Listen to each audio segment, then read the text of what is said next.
순종하고 지키라, 순종하고 지키라라는 제목으로 하나님 말씀 전하겠습니다. 우리가 인생을 살아가다 보면 신분이 바뀔 때가 있어요.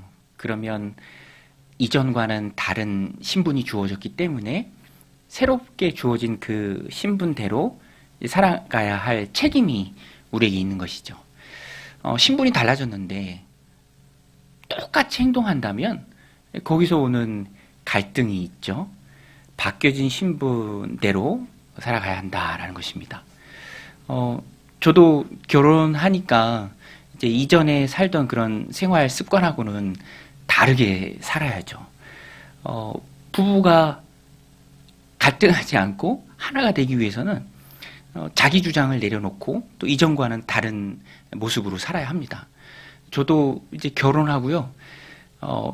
이게 참 다르다. 그러니까 생활 방식에 있어서 몇 가지 느낀 것들이 오늘 말씀을 준비하면서 생각이 났는데, 사실 저희 어머니는 아시는 것처럼 목장 하시느라고 소 키우시느라고 되게 바쁘시잖아요. 바깥일에 바쁘시잖아요. 가정 살림을 많이 돌보지 못하세요. 그래서 저는 예를 들어서 주걱을 저희 어머니 이렇게 항상 바쁘시니까 이렇게 푸고 바통 안에 그대로 두셨어요. 그럼 주걱이 뜨뜻해지고, 그죠? 그러니까 이제 결혼하고는 그게 아니더라고요. 아닌 거를 알죠. 그리고 냉장고에 항상 음식을 뭐 보고 배운 게 그거니까 그냥 뭐 뚜껑에 담지 않고 그냥 넣습니다. 그것도 또 이제 결혼하니까 이제 그렇게 하면 안 되고 큰일 나죠. 또 후라이팬도 저희 어머니는 잘 안 바꾸셨어요. 그래서 막 후라이팬이 점점 막 두꺼워져. 뭐가 덕지덕지 붙고. 또 결혼하니까 후라이팬도 또 주기적으로 바꿔야 되는 거더라고요. 그러니까 내가 배웠던 거, 이렇게 살았던 거, 그래서 습관이 됐던 거와는 전혀 다른, 결혼을 했으니까 이제 거기에 맞게 살아야 되는 게 있죠. 공항 검색 때와 같습니다. 가지고 들어갈 수 있는 게 있고 가지고 못 들어가는 게 있죠. 내려놓고 가야 할 것이 있어요. 신분이 변화된 거죠. 혼자 사는 게 아니잖아요. 같이 맞춰서 살아야 하니까. 군인 청년들이 이제 군인이 되는데 그래요. 민간인의 신분으로 했던 것을 더 이상 못하는 것들이 참 많이 있습니다. 당연한 것이죠. 여러분, 오늘 우리도요, 이전에는 본질상 진노의 자녀였습니다. 마귀의 자녀였죠. 그리스도 바깥에 있던 사람들이었습니다. 그러나 우리가 그리스도인이 되었죠. 하나님의 자녀가 되었습니다. 여러분, 오늘 우리는 하나님의 자녀인 줄로 믿습니다. 그러면 달라야 돼요. 달라야 돼요. 공항 검색 때 말씀드렸잖아요. 그리스도인의 신분으로서 갖고 들어오지 못하는 것들은 밖에 두고 와야 합니다. 전에도 어디 가는데 일행 중에 한 분이 배낭에 칼이 있더라고요. 칼, 쬐끄만 칼. 공항 검색대를 통과 못하죠. 버리든지 붙이든지 그래야 합니다. 그리스도인들도 그래요. 오늘 본문이 그것을 우리에게 잘 이야기해주는 구약 본문이에요. 굉장히 중요한 말씀입니다. 그리스도인, 구약 버전으로 말하면 하나님의 백성, 예전 신분과는 전혀 다른 새로운 신분을 갖게 되었습니다. 거기에 맞게 살아라. 하나님께서 말씀하세요. 오늘 본문에 보면 사실 이스라엘 백성 자체가 구별된 민족이에요. 여러분 아시죠? 하나님께서 특별한 목적을 가지고 이스라엘 백성들을 만드시고 애굽에서 이끌어내신 거예요. 창세기 12장에서 하나님께서 아브라함을 찾아오십니다. 아브라함을 통해서 이스라엘 백성을 만들겠다라고 그때부터 약속을 하세요. 그리고 그 약속은 신실하게 이루어지죠. 성경이 다 그것을 말합니다. 아브라함의 아들이 누구죠? 아브라함의 아들? 네, 이삭. 이삭의 아들? 야곱. 야곱의 12아들. 가나안 땅에 흉년이 들었을 때, 기근이 들었을 때 애굽으로 70명의 야곱 가정이 다 이사를 갑니다. 이주해요. 그리고 한 400년 지났을 때 애굽에서 엄청나게 번성을 했어요. 출애굽 초반에 인원수 세어보니까 장정만 60만 3,550명. 어마어마하죠. 민족이 되었습니다. 여러분, 나라를 구성하는 없어서는 안 될 세 가지가 있어요. 중학교 때 배우잖아요. 나라를 구성하는 없어서는 안 될 세 가지. 이 세 가지가 나라라 하면 꼭 있어야 돼요. 국민이 있어야 돼. 국민. 그죠? 나라면 국민이 있어야 되잖아요. 하나님이 하나님의 나라를 만들 때 국민을 만든 거예요. 아브라함, 이삭, 야곱 족장들을 통해서 12아들 그리고 인큐베이터처럼 산부인과처럼 애굽에서 60만 3,550명 다 합치면 한 200만 정도 됐겠죠? 국민이 생겼습니다. 하나님 나라에 국민이 생겼어요. 하나님께서 모세를 통해서 그 국민을 이끌고 가세요. 그 다음에 나라에 꼭 없어서는 안 될 게 주권이에요. 주권. 주권 없어봐요. 누가 지켜주지 않습니다. 우리나라도 우리는 이렇게 추울 때 편안하게 잠들지만 주권 국가이기에 군대가 있고 나라를 지키잖아요. 주권이 있어야 돼요. 그리고 마지막 한 가지가 땅이 있어야 되잖아요. 영토. 어디서 살 건지. 영토 가나안 땅을 향해서 갈 때 국민이 있고 중간에 주권. 이스라엘은 하나님이 주인 되신 나라입니다. 그래서 주권이 하나님이에요. 그래서 오늘 본문에 보면은요. 이 말씀이 왜 중요하냐면 하나님의 주권이 나와요. 바로 땅 찾아서 간 게 아니라 가나안 땅에 들어간 게 아니라 애굽 나와서 국민들이 어디에 들르냐면 시내산에 들립니다. 시내산. 거기서 하나님의 말씀을 받아요. 모세가 받죠? 그 하나님의 말씀이 통치하는 나라가 이스라엘이에요. 우리 1절 2절인데요. 우리 1절 2절 성경 보고 같이 한번 읽겠습니다. 출애굽기 19장 1절 2절 같이 한번 읽겠습니다. 시작. 이스라엘 자손이 애굽 땅을 떠난 지 3개월 되던 날 그들이 시내 광야에 이르니라. 그들이 르비딤을 떠나 시내 광야에 이르러 그 광야에 장막을 치되 이스라엘이 거기 산 앞에 장막을 치니라. 시내산. 시내산. 하나님의 말씀을 받는 시내산. 저도 신대원 졸업할 때 졸업여행 성지순례 갔을 때 처음 가는 일정이 이집트를 나와서 시내산 가는 거예요. 시내산. 웅장한 산입니다. 하나님의 산, 시내산. 의미가 있죠. 그곳에서 모세가 하나님의 말씀, 율법을 받고 이스라엘 백성들한테 다 전합니다. 그러니까 주권이 생기는 거예요. 하나님이 통치하시는 나라, 하나님이 다스리시는 이스라엘. 그런데 이 장소가요, 모세에게 있어서는 굉장히 의미 있고 감격스러운 상황이에요, 지금. 왜냐하면 우리 출애굽기 살펴볼 때 초반에 나오죠? 하나님께 사명을 모세가 시내산에서 받아요. 출애굽기 3장에 가라! 내 백성 이스라엘에게 가라! 그들이 애굽에서 고난당하고 있다. 너가 그들을 이끌어내라. 내가 다스리는 내 나라를 세우겠다. 사명을 주시는데 그 장소가 바로 시내산이에요. 그리고 하나님이 약속하세요.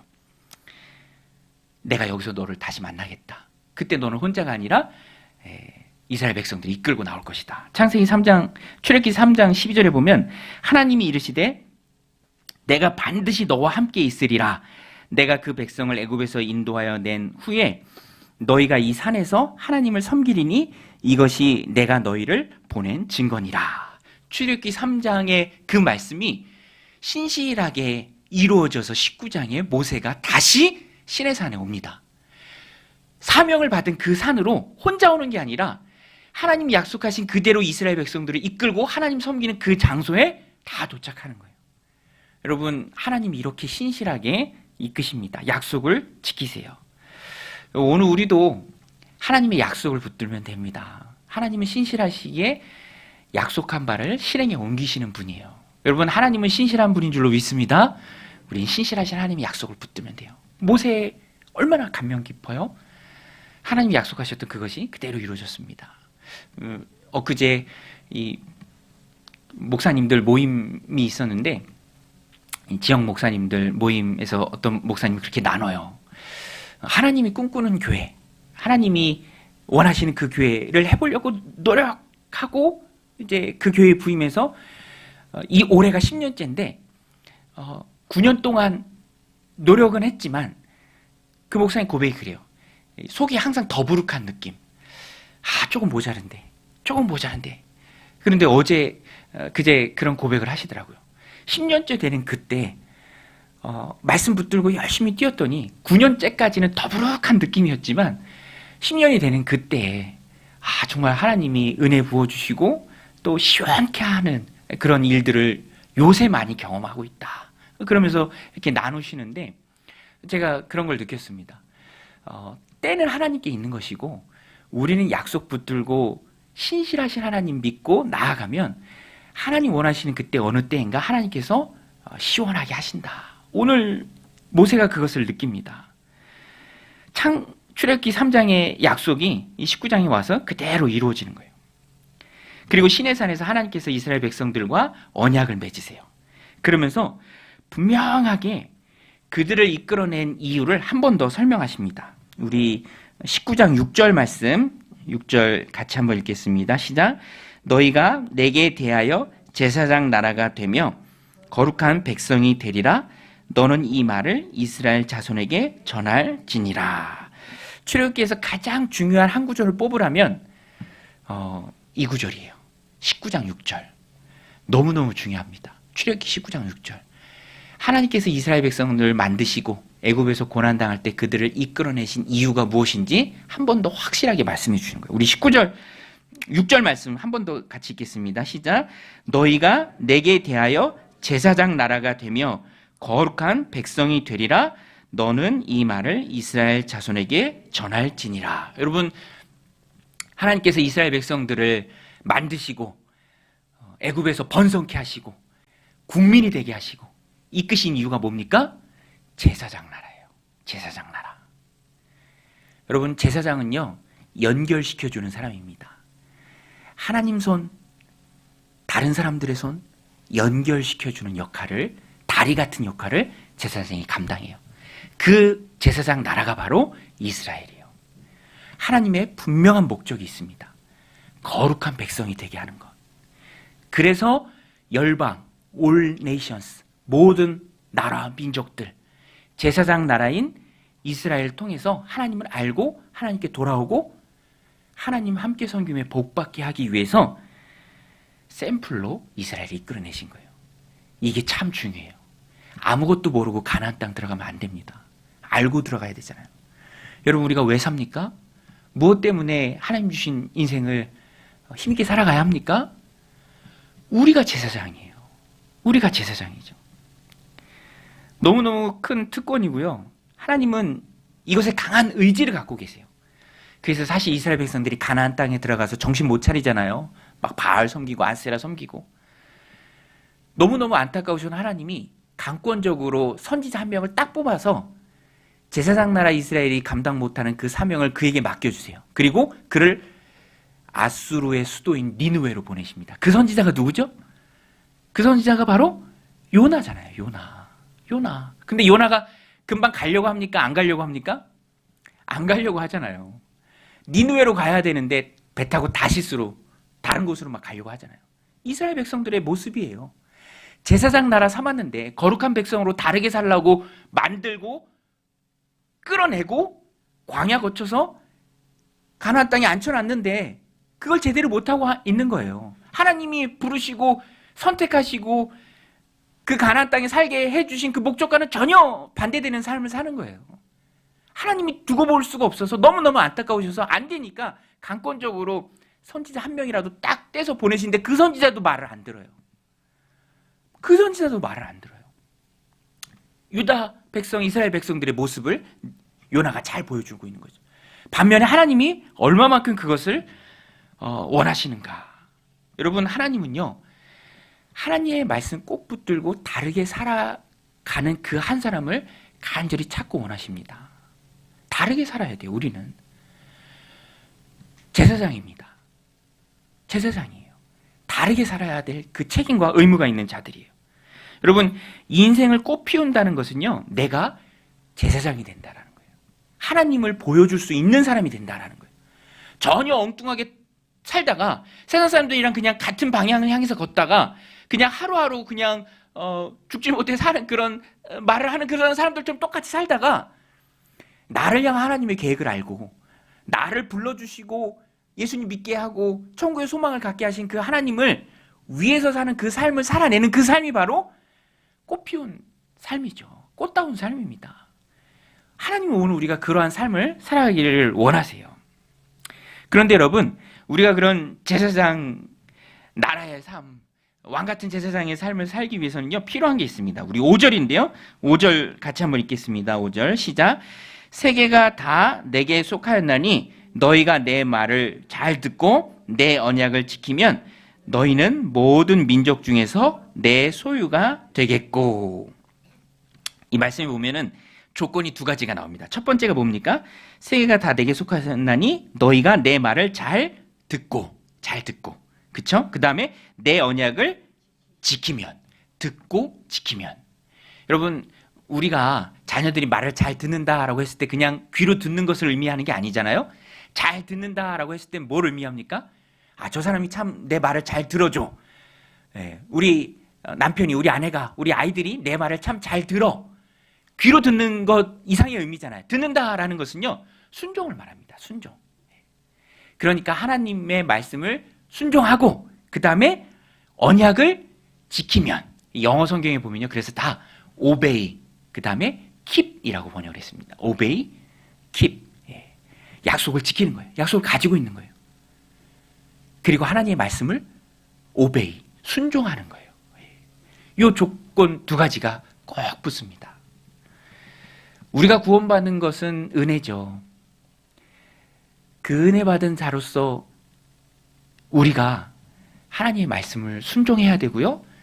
그리고 하나님 내게 주신 그 약속의 말씀을 내가 잘 지켜야 합니다. 골키퍼가 골대를 잘 지키듯이 그걸 잘 지켜야 돼요. 순종하고 지키는 것. 이것을 하면 우리가 제사장이 되는 거예요. 여러분, 우리가 제사장이 돼야 할 때 이 두 가지를 꼭 기억해야 합니다. 오늘 이 말씀이 핵심입니다. 순종하고 지키자. 순종하고 지키자. 순종하고 지키는 모습을 세상이 봐요. 아시죠, 여러분? 우리는요, 모델입니다. 모델. 샘플이에요. 제사장 나라잖아요. 우리가 제사장이잖아요. 그 목적을 가지고 하나님이 출애굽시키시고 주권 세우시고 가나안 땅에 딱 꽂아 놓은 거잖아요. 거기서 살아라. 제사장 나라로 살아라. 봅니다. 열방이 봐요. 그 팔레스타인 그 지역이 사실 상인들이 되게 많이 왔다 갔다 하는 곳이거든요. 쇼 윈도 같은 지역입니다. 봐라. 보여줘야 되죠. 그러면 어떻게 보여줄 수 있습니까? 순종하고 지키라. 하나님 말씀에 순종하는 모습, 또 약속을 지키는 모습. 그것을 통해서 드러납니다. 그래서 우리는요, 다르게 살아야 돼요. 그리스도인들은 다르게 살아야 됩니다. 우리 한번 따라 세우겠습니다. 그리스도인들은 다르게 살아야 한다. 여러분, 우리는 다르게 살아야 할 줄로 믿습니다. 똑같이 살면 드러나지가 않잖아요. 드러나지가 않잖아요. 아이들 많아도 내 자녀는 눈에 확 들어오잖아요. 우리가 하나님 자녀로서 하나님 눈에 확 들어오기 위해서는 또 하나님을 보여주기 위해서는 다른 모습이 있어야 합니다. 하나님의 말씀에 순종하는 모습, 또 하나님의 약속을 지키는 모습. 여러분, 오늘 새벽 말씀이 욥기 마지막이었거든요. 42장 마지막 말씀이었습니다. 그런데 욥기 마지막에 보면 하나님께서요, 다 결론 내주세요. 저는 이것을 보면서 또 욥이 축복도 많이 받습니다. 근데 이 말씀을 보면서 뭘 느꼈냐면, 욥이 갑절의 축복을 받는데요. 이것이 물론 이 땅에서 받는 축복일 수도 있어요. 그렇지만 의미적으로 보면 마지막에 하나님이 회복시켜 주잖아요. 마지막에. 이 말씀을 오늘 우리들 삶에 좀 대입해 본다면, 우리가 고난도 있고 또 어려움도 있고 또 힘들지만 견디고 인내하면서 이 세상을 살아가고 마지막에 하나님이 해결해 주신다. 이 땅에서는 해결되지 않는 문제들이 있어요. 그렇죠? 이 땅에서는 아무리 애쓰지만 완전히 해결받지 못하는 문제들이 남아 있을 수밖에 없습니다. 그러나 욥기 42장 그 마지막에 하나님께서 해결자로 다 알려주시고 다 깨닫게 해주시고 다 회복시켜주시고 갑절의 축복을 주시는 그 모습이, 저는 나중에 우리가 하나님 앞에 섰을 때 하나님이 우리에게 주시는, 하늘에서 우리에게 주시는 상, 하늘에서 우리에게 주시는 상. 그래서 욥기 마지막을 보면서 참 마지막에, 여러분, 마지막에 해결해 주시는 분은 하나님이신 줄로 믿습니다. 사람한테 해결받을 수 없어요. 사람의 말로 다 다 위로 안 됩니다. 예, 오늘도 제가 아는 목사님 전화 통화 예배 전에 잠깐 했는데 기대했던 그것이 결국에는 안 됐다, 이런 고백을 하더라고요. 믿고 또 신뢰했던 그 사람들이 결국에는 생각대로 안 되더라. 예, 그 고백을 하더라고요. 예, 코가 이만큼 빠져서 낙심하면서 전화 통화를 했어요. 참 사람은요, 믿음과 신뢰의 대상은 아닙니다. 사랑의 대상이지. 예. 마지막에 결국에 우리를 회복시켜 주시고 또 복 주시고 상 주실 분은 하나님이시고, 그곳은 이 땅이 아니라 하나님 앞이에요. 저는 욥기를 보면서 그것을 참 느꼈습니다. 여러분, 우리가 이 땅에서 하나님 말씀에 잘 순종하고 또 하나님의 약속을 잘 지키려면 결단이 쉬워야 하는데, 그 결단의 힘, 동력은 어디서 옵니까? 이 세상이 전부가 아니다라는 것에 와요. 저는 늘 그것을 느끼고 결론은 그것밖에 없습니다. 여러분, 우리가 왜 하나님의 말씀을 지키고 살아가야 합니까? 바울이 말하잖아요. 고린도전서 15장에서 우리가 바라는 중에 소망하는 것이 이 세상뿐이면 그리스도인들이 사실 제일 불쌍한 사람들이다. 예, 그렇죠? 그런데 우리가 하나님 말씀 꼭 붙들고 순종하고 약속을 지키면서 살아가야 하는 이유, 그것을 기쁘게 감당할 수 있는 이유, 그 동력은 이 세상이 전부가 아니기 때문에 그래요. 하나님이 우리에게 주실 상이 우리 안에 있기 때문에 그렇습니다. 그래서 순종하는 거예요. 순종하는데 대가가 있어야 되잖아요. 근데 그 대가는 세상에서 얻는 게 아닙니다. 여러분, 세상에서 잘 되는 건요, 덤이에요, 덤. 그 덤이 우리의 목적은 아닙니다. 진정한 상은 하나님 앞에 우리가 받는 거예요. 그래서 우리가 쉽게 결단할 수 있고, 또 어떤 핍박과 어려움과 있고 고난이 오고 재미가 없고 이거 해서 뭐하나 그런 생각이 들 때에도 다시 한번 마음을 다잡을 수 있는 이유는 하나님이 우리에게 주실 그 상이 있기 때문입니다. 하늘의 소망이 커지면 땅의 것이 작아지죠. 여러분, 하나님이 우리에게 주실 상이 있는 줄로 믿습니다. 하나님의 말씀에 순종하십시오. 하나님의 말씀을 잘 지키고 사십시오. 고난과 핍박과 어려움이 있더라도 포기하지 마십시오. 우리의 믿음의 수고가 헛되지 않을 것입니다. 하나님이 주시는 상이 있습니다. 그거예요. 죽으면 다 끝나는 게 아니잖아요. 하나님 나라가 진짜입니다. 그러면은요, 소망이 커지면 세상의 것이 작아져요. 예. 저희 첫째 아이가 옛날에 어렸을 때 저한테 그런 거 많이 했다니까요. 제가 그 아이 입장에서 뭐 좀 잘 안 도와주고 마음에 안 들면 저한테 그래. 그러면 아빠 내가 실로폰 못 갖고 놀게 할 거야. 예. 어디서 실로폰 받아와서 그게 너무 좋고, 그런데 나한테 그러는 거지. 그렇게 아빠 그런 식으로 하면 내가 실로폰 못 가지고 놀게 할 거야. 예. 제가 실로폰 가지고 놀고 싶은 마음이 전혀 없습니다. 예. 그 재미도 없고요. 예. 그거 뭐 하겠어요. 하늘나라가 커지면 세상의 것들이 우습게 보입니다. 예. 별것 아니게 보여요. 초월하는 거죠. 그래서 하나님 말씀에 순종하는 거예요. 예. 제가 존경하는 팀 켈러라는 목사님 계세요. 팀 켈러. 혹시 들어보셨나요? 팀 켈러. 책을 굉장히 많이 쓴, 이분도 목사님들의 목사님 같은 분이에요. 근데 요새 읽고 있는 책이 죽음에 대하여라는 책이에요. 죽음에 대하여. 근데 이분이 참 통찰력이 깊더라고요. 여러분, 죽음이요, 이 참 중요한 의미가 있어요. 그런데 신기하게 사람들이 그것을 느끼지 못해요. 이게 참 아이러니한데 왜 사람들이 그 죽음을 쉽게 받아들이지 못하는가, 쉽게 인식하지 못하는가. 아이러니하게 의학이 발전하면서 그래요. 의학이 발전하면서. 여러분, 예전에는요, 죽음이 다 가까이 있었습니다. 가까이 있었잖아요. 정말 별것도 아닌 일들에 막 아이들이 죽고 사람들이 죽고 막 그랬어요. 워낙 위험한 일들이 많았으니까, 안전하지 못하고 또 약도 많이 개발이 안 됐으니까. 코로나가 백신이 개발되고 또 의료가 좋아지고 의술이 발달해서 그렇지, 안 그랬으면 얼마나 많이 죽었겠습니까? 그렇죠? 그래서 이 존 오웬, 청교도 목사님인데요. 존 오웬 목사님 같은 경우는 11자녀와 이 첫 번째 아내가 본인보다 다 일찍 죽었어요. 뭐 그것이 이상한 일이 아니라 어떻게 보면 당연하게 받아들인 일이 불과 100년, 200년 전에 그랬습니다. 소설 토지에도 보면은 그런 내용이 나와요. 아, 자녀 다 낳았다고 그 자녀가 어떻게 다 살겠느냐.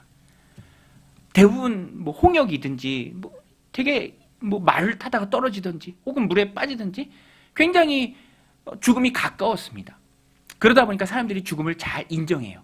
그런데 지금은 사람들이 죽음을 많이 부정한다라는 거예요. 멀어지는 것이죠. 이 팀켈러 목사님의 그 분석이 참 정확합니다.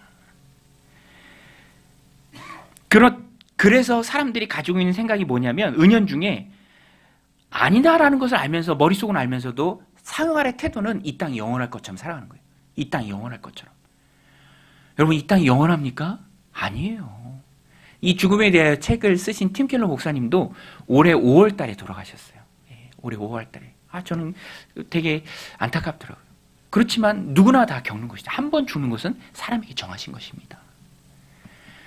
여러분 우리는 그 죽음 앞에서 우리의 목적이 무엇인지 분명히 기억해야 합니다. 너희는 제사장 나라다. 여러분 한번 따라하겠습니다. 나는 제사장이다. 제사장은 하나님을 세상에 드러낸 사람입니다. 그래서 순종하고 약속을 지키며 살아가야 돼요. 그게 다른 거예요. 다른 거. 다 검은 옷 입고 있을 때 혼자 하얀 옷 입고 빨간 옷 입고 확 드러나는 거예요. 그것을 통해서 세상이 하나님을 알아갑니다. 그래서 저는요 항상 하늘에서 줄 상을 기억하고 이 땅에서의 헌신이 두렵지 않아야 돼요. 여러분 이 땅에서의 헌신이 두렵게 느껴집니까? 이 땅에서의 수고가 두렵게 느껴집니까? 그러면 내 안에 하나님 나라가 조금 덜 커진 거예요. 더 커져야 돼요. 헌신과 수고와 희생이 상을 받는 통로이기 때문에 그런 것을 두려워하지 않아야 돼요. 저도 뭐 말씀을 맡은 자에게 이렇게 말씀을 전하고 있지만 항상 노력은 합니다. 전하는 말씀 그대로 살려고. 그래서 뭐 아직 정해진 건 아닌데 이제 겨울이니까 우리 아이들 눈썰 매장도 가고 그래야 되잖아요. 그래서 저도 가고 열심히 또 아이들이랑 놀아주려고 하고 청소년부 수련회도 따라가고 모든 저에게 맡겨지는 것은 두려움 없이 열심히 하려고 합니다. 왜냐? 그것이 목적이 이끄는 삶이니까. 그것을 통해서 하나님 영광 받으시니까 다르게 사는 거니까. 그런 것을 얼마나 더 열심히 저는 또 보여줘야겠습니까? 여러분 오늘 우리는 제사장인 줄 믿습니다. 그래서 다르게 살아야 될 책임 있는 줄로 믿습니다. 다르게 살아야 돼요. 어떻게 죽느냐보다 어떻게 살았느냐가 훨씬 더 중요해요. 베드로전서 2장 9절 말씀인데요. 우리 너무 잘 아는 말씀인데 제가 읽어드릴게요. 그러나 너희는 택하신 족속이요 왕 같은 제사장들이요 거룩한 나라요 그의 소유가 된 백성이니 이는 너희를 어두운 데서 불러내어 그의 기이한 빛에 들어가게 하신 이 아름다운 덕을 선포하게 하려 하심이라. 여러분 하나님 기뻐하시는 삶 살기를 원하십니까? 축복받는 삶 살기를 원하십니까? 목적을 잊지 마십시오. 왕 같은 제사장이고 그의 거룩한 백성이고 소유된 백성이고 거룩한 나라고 택하신 족속입니다. 왕 같은 제사장들이에요. 목적을 잊어버리면 안 돼요. 그것은 하나님의 아름다운 덕을 선포하기 위함입니다. 그래서 잘 지켜야 돼요. 그래서 순종해야 합니다. 달라야 돼요. 똑같으면 안 됩니다. 그리스도인들은 달라야 합니다. 여러분 하나님의 아름다운 덕을 가장 잘 선포하신 분이 누굴까요? 하나님의 아름다운 덕을 가장 잘 선포한 사람, 선포하신 분, 그분이 누구죠? 그분이 누굽니까? 예수님. 예수님. 십자가를 통해서 우리를 향한 하나님의 그 무한한 사랑을 주님이 잘 선포했습니다. 순종하셨잖아요. 십자가 지셨잖아요. 로마서 5장 8절에 보면 우리가 아직 죄인 되었을 때 그리스도께서 우리를 위하여 죽으심으로 하나님께서 우리에 대한 자기의 사랑을 확증하셨느니라. 하나님의 사랑을 확증하신 분이 바로 예수님입니다. 예수 그리스도의 십자가가 우리를 향한 하나님의 사랑을 확증했어요. 여러분 예수님 때문에 우리가 사는 줄로 믿습니다. 예수님 때문에 우리가 하나님 자녀가 된 줄로 믿습니다. 순종하는 삶이에요. 십자가를 마다하지 않으셨습니다. 우리 빌립보서 말씀이 이제 내일 새벽부터 들어가요. 빌립보서. 너희 안에 이 마음을 품으라. 곧 그리스도 예수의 마음이니. 빌립보서 말씀입니다. 그는 근본 하나님과 하나님과 본체시나 동등됨을 취할 것으로 여기지 않으시고 자기를 비워 종의 형체를 가지고 죽기까지 복종하신 예수님. 하나님의 약속을 이루신 분이 바로 예수님입니다. 그래서 우리는 주님을 닮는 것, 주님이 보여주신 그 삶을 살아내는 것, 그것이 중요합니다. 제가 생명의 삶 마칠 때 늘 이렇게 드리는 말씀이 그거예요. 생명의 삶을 살아내자. 우리가 배운 대로 우리 삶 속에서 생명의 삶을 살아내자. 제가 존경하는 목사님이 계신데 이 목사님이 힘들게 교회를 이렇게 세워가는 그 시기에 이제 목사님들 다 같이 모여서 생명의 삶도 배우고 또 하는데 배울 땐 마음이 뜨거워. 너무너무 뜨거워요. 근데 돌아갈 것만 생각하면 낙심이 되는 거예요. 마음이 무거워지는 거예요. 그런 거 있잖아요. 너무 예배드리고 막 기도하고 막 부흥회하고 그럴 땐 너무 마음이 뜨거운데 다시 현실로 돌아가려면 마음이 다시 무거워지는 거예요. 천근만근 되는 거예요. 왜냐하면 교회 상황도 어렵고 배운 것을 가르칠 사람도 없어. 별로 없어요. 그러니까 마음은 무거운 거예요. 그때 이 목사님이 그걸 결심했다라고 하시더라고요. 저한테도 참 많이 도전이 됐는데 내가 지금 비록 상황이 어려워서 배운 것을 가르칠 사람도 없고 형편도 정말 낙심되고 좌절될 상황이지만 그러나 딱 한 가지 내가 붙들겠습니다. 내가 배운 대로 내가 살아내겠습니다. 내가 배운 대로 살아내겠습니다. 그때 하나님께서 놀라운 축복을 부어주시더라. 여러분, 믿음으로 구원받은 우리가 제사장이라는 것 잊지 마시고요. 하나님 원하시는 그 삶을 우리의 삶의 현장에서 살아내야 합니다. 우리 반주해 주시고요. 우리 좀 같이 기도했으면 좋겠습니다. 오늘 우리 함께 기도할 때 우리가 제사장으로서 우리를 불러주신 그 목적 그대로 내가 하나님 주신 그 삶을 다르게 살아가는, 오늘 두 가지 말씀드렸죠. 말씀에 순종하고 언약을 지키는, 그래서 나를 통해서, 제사장 된 나를 통해서 많은 이들이 하나님께 돌아올 수 있는 그 삶을 살아내게 하여 주옵소서. 우리 합심